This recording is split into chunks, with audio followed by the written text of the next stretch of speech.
Hey folks, welcome back. Before you develop your financial goals, create budgets, or even start investing, you need to understand your financial picture. In this video, I'm going to uncover the 4 things I do to commission my financial picture. And by the end of this video, you'll know exactly what to do for your family. And special surprise, if you stay to the end of the video, I'll have something special gift for you. It all starts with developing your household profit and loss statement. So before we get started, you have to understand what a household profit and loss statement even is. A household profit and loss statement is a statement that measures the amount of income that you're able to keep every month or year. It is essentially your income minus your expenses gives you what your profit or loss is. Your income is made of, and what I like to look at it as, it's 2 different areas: your earned income, and then you have your passive income. Now, we'll talk a little bit more about the passive income, but that is, so your earned income is things like your primary job, what you get a W-2 or a paycheck from, side hustles, things that you're physically doing in order to get money in the door. Passive income are things like savings interest, dividends, and things of that nature that you don't necessarily have to work for every dollar that comes in. You don't have to put in some hours of labor for. So it could be even like books you write or royalties. All those things are considered as passive income, something you may have done once, but it's coming in every single month. Going into your expenses are actually made up of 4 different categories, I like to say. You have your need fix. These are things like student loans that you got to pay back, or your house, your car loan. Those things are all like typically fixed expenses. They have the same amount every single month that you have to pay. Then you have things like need variable. Like these are things that you need every single month and are variable as far as the cost. So groceries is a good example of a variable expense. So maybe you have a light bill or a gas bill. Like those things can go up and down every single month, whereas your need fixed things. So those things like you have to pay in order to actually survive.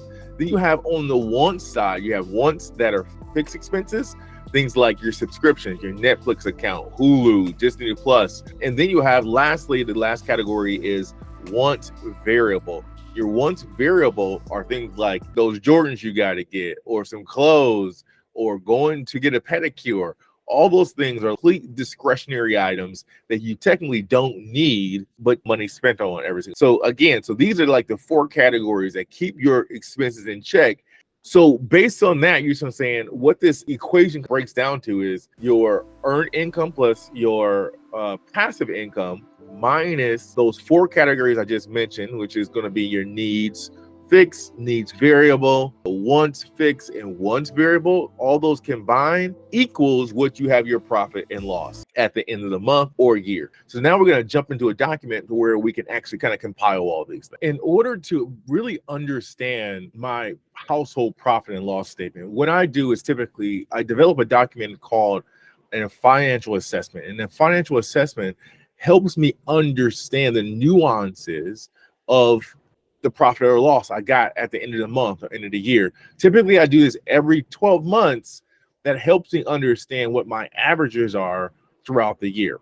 So I'm going to walk through this really quick. This will be the finished document. And then what we'll do is we'll develop this from scratch for the remaining of the video. This document really just underlays what your credit score is, understanding like your emergency fund ratio, things like monthly savings rate and needs expenses to your income. And it helps you understand at any one point in time, where do I stand when it comes to some of the things that we talked about a little bit earlier in the profit and loss statement, like needs fixed, variable, and how does that percentage break down for my income, right? So it goes all the way down into life insurance, like what it probably would recommend for life insurance needs based on your income and what you maybe currently have and where the difference is. It also kind of goes down to like the percentage you're spending in 3 categories: food, housing, and also transportation. Like, and how much of that is eating up your budget, because it could identify opportunities to kind of go for in the future. Now we're looking at what this financial assessment looks like as a blank document. No information has been put in, and that's what we're going to actually go through and do. So our first thing is going to be inside this document. There's a number of tabs that have, like, this is the summary tab that compiles all of the information into one area. And then we have income, expenses, needs fixed, expenses, needs variable, expenses once fixed, and expenses once variable, as well as assets, liabilities, and credit score and insurance. Now, this document attempts to give you a full financial picture of what your situation is to date. So the idea is that you're looking at a 12-month analysis and it's developing some averages. And the reason why we're doing a 12-month analysis, because you're able to get things like bonuses in there. You're able to get like travel and vacation, things that you do maybe in 1 month that you typically don't do every single month. So by doing this, you can understand what your full income and full expenses are for the month, average those out, and understand where you're saving and things like that. So let's dive in. So the first thing here is row 4. It's going to total everything that is below. And then what you'll do is, like we talked about before, you have earned income and passive income. Like, what are those numbers for you? I'm going to paste those in here. That way we can kind of save some time and we can see exactly what that looks like. So I'm going to go grab this from a different document and then paste those in. And then we can kind of see, in this area, you have earned income and passive income that you earn from a 9-to-5, side hustles, and so on and so forth, right? So now we have the income in here, and so we can see what that looks like very quickly. Now the income is beginning to populate. Now we just have to put our expenses to understand like what our profit is, right? Like, so let's go ahead and start putting in some of these numbers. And this is the same thing. So this is like the yearly amount. This yearly amount is going to automatically divide it by 12 over here to kind of get your monthly amount. And you can see what that looks like on a month-to-month basis. This is the expenses variable, right? So expenses variable is going to be things like groceries and auto fuel, things that may not stay the same every single month. And this allows you to be able to see like what your total yearly cost is. We can now go over to our summary and begin seeing what this looks like. Now it's starting to compile and enter information in because we've entered in other areas. It says our monthly savings rate is about 30% of our income per month based on this calculation. And then it kind of gives you some information here. 20% or more is great. We have 51% goes to our need expenses. And our need expenses is going to be down here. Let's see, you see on rows 30 and 31, it says needs fixed and variable. And here it's pretty much saying we spend about a little bit lower than $8,700 a month. And then it breaks down what our expenses are. So right now, because we can save 30% of our income, that means we're making a profit every month. We're not spending more money than we actually have. This kind of gives you an example of, what I do in looking at my household profit and loss statement. And now we're jumping into the next part of reviewing your assets and liabilities. So assets are things that increase your net worth. So things like your home, your investment accounts, retirement accounts. If you own cryptocurrency, all these things are considered as assets, things that raise your net worth.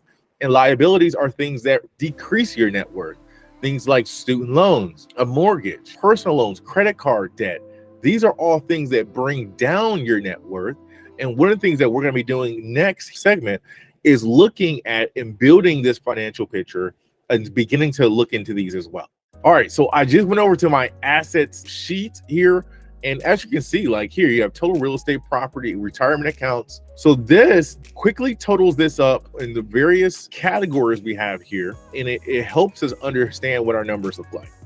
We're going to do the same thing for the liabilities. We're going to go back over to summary, and now we have more information in here, right? So like we're looking at this person's net worth, or essentially say this person's net worth is 144.5. So now you have the emergency fund ratio, and what it's doing is looking at your monthly expenses and seeing how many months you can survive on your emergency fund. We didn't talk about this before, but I want to just quickly mention this here. This passive income to need expense ratio. What it's saying is how much money you have coming in with passive income annually that can replace your needs, can actually fund your needs. And this is a number that once you get this number up to 100%, you're golden. You don't have to work anymore. The passive income you're generating on a monthly basis is going to pay for your needs. And then all you have to do is figure out how you pay for wants. Now you can kind of see this picture beginning to come together here, and we can understand what this really looks like. Now we're on to the very last stage of this and making sure we have a document that we can then share with our partner or spouse and say, hey, here's where we sit right now. And this is the document we need in order to be able to create a budget, set goals, and do various things in order to help our household move forward in the future. So the last part of this is really looking at a couple of different things. So the first one is pulling your credit score. If you don't already have it, Credit Karma is a good tool for this. You can just track your credit score and put that in. Also, do yourself a favor and pull your annual credit report. So inside this document, it actually has, you can go to annualcreditreport.com. This site is the official site, annualcreditreport.com, in order to pull your credit report and check that, review it to make sure there's nothing out there that's on that credit report that you don't agree with. And life insurance is one of the things that we talk about quite a bit on this channel. Like if you don't already have life insurance, make sure you get some and have that available for your loved ones if something were to happen. And this is the last two areas of this document. So let's jump back over to the summary page and we can review this. So like this area, this credit score is a dynamic area. So based on your credit score, it's going to tell you whether you have a good, fair, excellent, or poor score. And then, like I said before, here was where the life insurance area is. And this life insurance can kind of give you an indication of, are you covered enough? So the way this works is it's pulling an amount that is 20 times your income, right? So whatever you're making is just saying 20 times. They say 10 to 15, but I say for Black, parents, we need to do 20. And the reason why we need to do 20 is because we need to be looking at our future legacy and helping the generations behind us move forward in life and not have the financial burdens that we have. That's why I say 20 times your income. That's a good ballpark. Obviously, you can go for a more granular. I know tools that you can do that, and you can have a better idea of the estimates that you can plan for. One of the things that I wanted to make sure we talked about very quickly in this is some of the other things in this. We talked about basic housing, transportation ratio, and this is like how much of your income you're spending per month on these items. But you also have some of these other things as well. So like debt servicing ratio is amount of your income you're spending per month that is literally just servicing debt. So it could be credit cards, student loans, mortgage if you have one. These two here are areas where you can see how much of your assets you actually own, right? Like, so for example, this here is like net worth to total assets ratio. So what this is saying is your total assets to your net worth, or what percentage do you own outright? You just completely own of your equity. Do you have equity in whatever those assets are? This completes the document. This gives you something to put in your hands, or just save inside of a Google Drive file and be like, hey, listen, at this particular point in time. And by the way, this has a date function on it as well. So you can just put it as a PDF, export it, put it, and then be able to track your financial picture over time. The thing that we always say in product management is what you measure is what you improve. You only improve the things you actually measure. And this is one of the ways to do that. This completes out the document. And now you have a clean financial assessment of your current state, and you can move forward with your financial plans. Thanks so much for hanging with me this long. And as promised, I have a special surprise for those that stayed this long on the video. I have a free template to the financial assessment I use to get my situation together and understand my finances in the description below. Additionally, I have started a Black community of parents to help them reach their financial goals. If you're interested, it's called the Pumpernickel Club, and we would love to have you. Right now we're accepting applications. Just check out the description below to find out more information about that. And lastly, if you enjoyed this content, please like and subscribe. It's going to help us tremendously as we reach more Black parents and help them get financially savvy.